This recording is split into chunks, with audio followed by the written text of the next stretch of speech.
गोड़ लगै छी अहाँ सब गोटे के। हम राधा एकटा गौरी गीत लऽ कऽ उपस्थित भेल छी।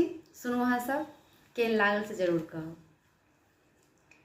देखैत गेंदा बड़ लाल गे मलिनिया, देखैत गेंदा बड़ लाल, किनकर बारी बेली चमेली, किनकर बारी गुलाब गे मलिनिया, देखैत गेंदा बड़ लाल।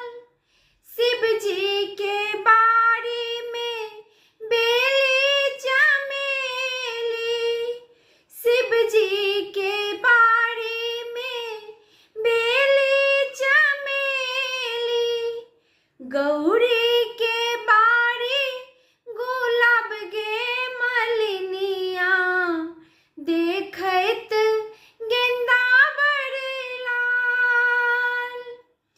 कथी में लोढ़ब बेली चमेली, कथी में लोढ़ब बेली चमेली, कथी में लोढ़ब गुलाब गे मलिनिया, देखैत गेंदा बड़ लाल।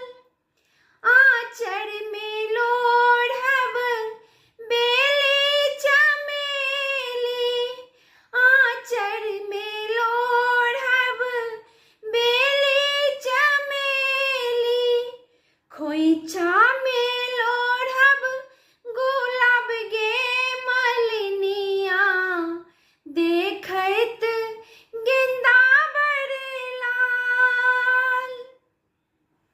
किनका चढ़ायब बेली चमेली, किनका चढ़ायब बेली चमेली, किनका चढ़ायब गुलाब गे मलिनिया, देखैत गेंदा बड़ लाल।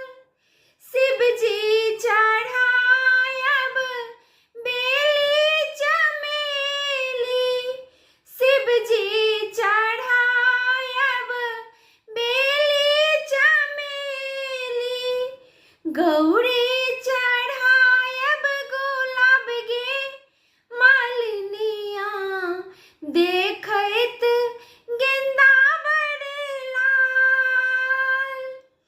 किनका समांगब अनधन लक्ष्मी, किनका समांगब अनधन लक्ष्मी, किनका समांगब सोहाग गे मलिनिया, देखैत गेंदा बड़ लाल। शिव जी समांगब अनधन लक्ष्मी, शिव जी समांगब अनधन लक्ष्मी, गौरी समांगब सोहाग गे मलिनिया, देखैत गेंदा बड़ लाल। धन्यवाद।